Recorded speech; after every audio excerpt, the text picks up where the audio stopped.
Welcome to the stories on Echoes of Revenge. Step into a world where love turns dangerous, revenge feels inevitable, and every story drags you deeper into the shadows of desire, betrayal, and the human heart. Let's begin today's story. The real estate office smelled like fresh coffee and desperation. Thursday afternoon, 3:42 p.m., and I sat in my car across the street watching Mom sign listing papers with Sandra Cho, the most aggressive realtor in the historic district. Through the window, I could see glossy photos of my Victorian house spread across Sandra's desk, the 1889 home I'd spent 3 years restoring. It's a family heritage property, Mom's voice carried through Sandra's open window. 5 generations in our family. My daughter lives there now, but I'm the actual owner. She just maintains it. We need to sell before the tax burden becomes unmanageable. Sandra was nodding, taking notes, already calculating her commission on what Mom claimed was a $1.2 million listing. Behind them, I could see Dad reviewing the marketing strategy. Open house scheduled for Sunday, buyer previews starting tomorrow. My phone buzzed. Historic Preservation Board, urgent notice. Miss Julia Morrison? This is Catherine Wells, Director of the City Historic Preservation Board. We've been alerted to a pending sale listing for 847 Ashford Street. Our records show that property has landmark status with significant transfer restrictions. Before any sale proceeds, we need to verify current ownership and ensure compliance with preservation ordinances. I kept my voice low. I'm the sole owner. Property deeded to me by my grandmother in 2020. I've completed 3 years of historically accurate restoration using preservation grants. My mother has no ownership interest and no authority to list the property for sale. Professional silence. Then, your mother just submitted documentation to a realtor claiming she holds title as family trustee.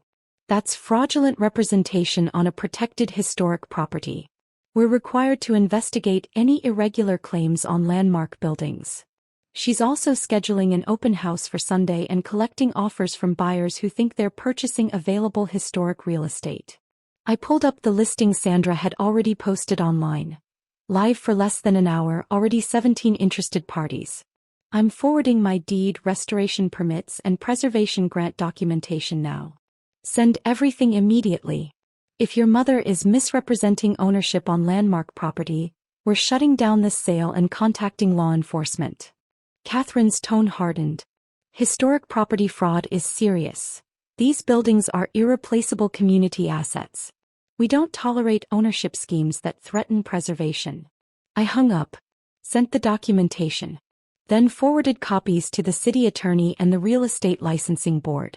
Time to end Mom's heritage property fraud. The Preservation Board office was elegant, appropriately housed in a restored 1920s building. Catherine Wells was 60-something, had the bearing of someone who'd spent decades protecting architectural history from people who viewed old buildings as profit opportunities. She spread documents across the polished oak table. My grandmother's deed transferring the property solely to me, my restoration permits, my preservation grant awards, and then Mom's fraudulent family trustee documents claiming she held title on behalf of Morrison family heritage interests. Your mother created fake trustee papers. Catherine's finger traced the forgery. She claims your grandmother established a family trust before her death, naming your mother as trustee with authority to manage and sell family properties. Except your grandmother's estate records show no such trust existed. Mom's been telling people for 3 years that I'm staying in the family home rather than owning it. I showed Catherine family text messages where Mom referred to the house as our property and discussed eventually selling when Julia moves out. She's constructed a narrative where she's the actual owner and I'm just the temporary occupant. And the realtor believed her because she provided convincing documentation. Catherine pulled up the listing.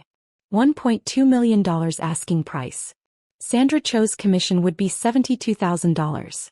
She's already scheduled showings and collected contact information from 17 potential buyers, all of whom think they're viewing legitimate historic property available for purchase, when actually they're viewing protected landmark property owned by someone who never authorized the sale.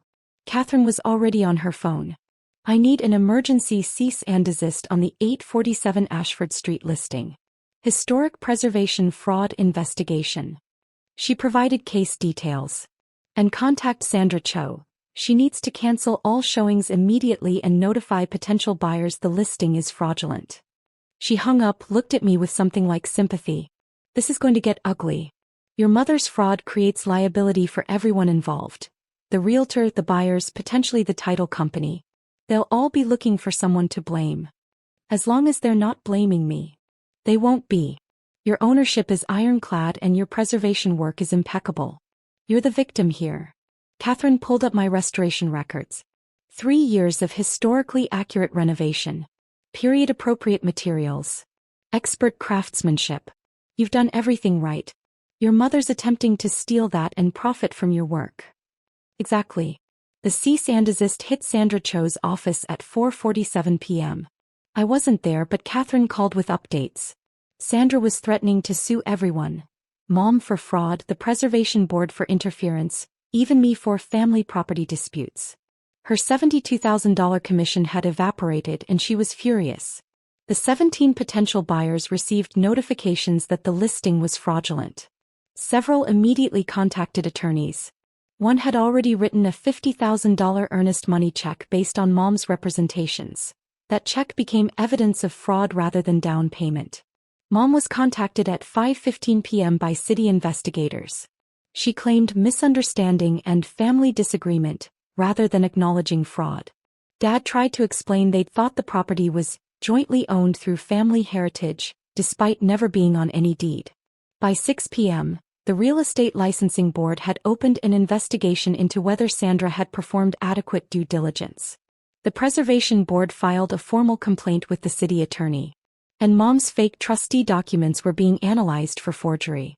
My phone buzzed with family calls. I answered only my Aunt Linda, who'd apparently been promised a share of the sale proceeds. Julia, what's going on? Your mother said the family house was being sold and we'd each get $80,000. Now she's saying there's problems with the title. The house is mine. Grandma left it to me solely in 2020. Mom created fake documents claiming she's a trustee with authority to sell. She listed my house without permission, scheduled an open house and collected buyer interest for property she doesn't own. I felt tired explaining this. The Preservation Board discovered the fraud during routine verification of historic property transfers. But your mother said. Mom lied. She's been lying for 3 years, telling people I'm just staying in the family home when actually I own it and have spent $240,000 on historically accurate restoration. I pulled up my financial records. I used preservation grants, my own savings and a renovation loan in my name only.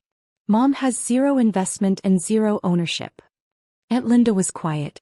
Then, she told me we'd all get money from the sale.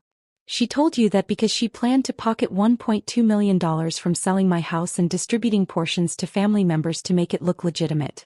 None of you would have received anything except stolen money. Oh God. The city attorney moved quickly. Mom was charged with fraud, forgery, and attempted theft of real property. Sandra Cho faced licensing board sanctions for insufficient due diligence. She'd accepted Mom's trustee documents without verifying them against actual estate records. The potential buyer who'd written the earnest money check sued Mom for fraud and intentional misrepresentation. That case settled for $75,000. Mom had to liquidate her retirement accounts to pay it. The Preservation Board issued a formal report documenting the attempted fraud and strengthening protocols for verifying ownership on landmark properties. My house was added to the enhanced monitoring list. Any future sale attempts would trigger automatic investigation. Mom wasn't criminally prosecuted. The city attorney determined that first-time offenders without criminal history typically received deferred prosecution for property fraud cases. Mom got 2 years supervised release, mandatory restitution and permanent restrictions on real estate transactions. But the civil judgments destroyed her financially. The earnest money buyer settlement. Sandra Cho's lawsuit for damage to her professional reputation. Legal fees. By the time everything settled, Mom and Dad had filed bankruptcy. I never spoke to Mom again. She sent letters claiming she'd been trying to help the family, and that I was selfish for not understanding her intentions. I returned them unopened. Dad tried apologizing. Explained that Mom had convinced him the trustee documents were legitimate, that Grandma had secretly established the family trust. I blocked his calls. He'd participated in listing my house and planning to spend my money. 2 years later, my Victorian house remains exactly what I restored it to be. An 1889 landmark property maintained to preservation standards. I completed the final restoration phase last year. Original tile work in the kitchen, period-accurate fixtures throughout, historically correct exterior paint colors. The Preservation Board gave me their annual Restoration Award. Catherine Wells presented it at a ceremony where she mentioned diplomatically that the house had overcome challenges to its preservation, but was now secure as a protected landmark. I ran into Aunt Linda at a community event. She apologized for believing Mom's promises about sale proceeds. I should have questioned it. Should have asked to see actual documents. She looked genuinely remorseful. Your mother was convincing. She was committing fraud. That requires being convincing. I didn't say it harshly. Linda had been deceived, not complicit. The important thing is the house is protected now. Enhanced monitoring. Any future fraud attempts will trigger immediate investigation. You've done beautiful work with the restoration. Thank you. That's what matters. Preserving the house Grandma trusted me to protect. On quiet evenings now, I sit on my restored Victorian porch. Original woodwork, period-appropriate colors, historically accurate details that took 3 years and $240,000 to achieve. The house Mom tried to sell for $1.2 million using fake trustee documents. The property I own. The landmark I've preserved. The home Grandma left specifically to me because she knew Mom would try exactly what she attempted. Mom listed it as family heritage property. Scheduled an open house. Collected buyer interest from 17 potential purchasers. But the Preservation Board investigated routine ownership verification on landmark properties. The realtor's commission check became evidence of fraud rather than legitimate sale proceeds. And Mom's heritage property scheme collapsed into fraud charges and financial devastation. The house is still mine. Still historically preserved. Still protected by landmark status and enhanced monitoring protocols. The open house never happened. The buyers never toured. The sale never closed. And my Victorian home remains exactly what Grandma intended. Preserved architectural history, not liquidated real estate. The Preservation Board found the forgeries. The deed showed sole ownership. The restoration records proved my investment. And Mom's fraudulent listing became a cautionary tale about attempting to profit from someone else's historic preservation work. The house stands as it has since 1889, protected, restored, and owned by the person who actually earned that right through years of careful historical preservation.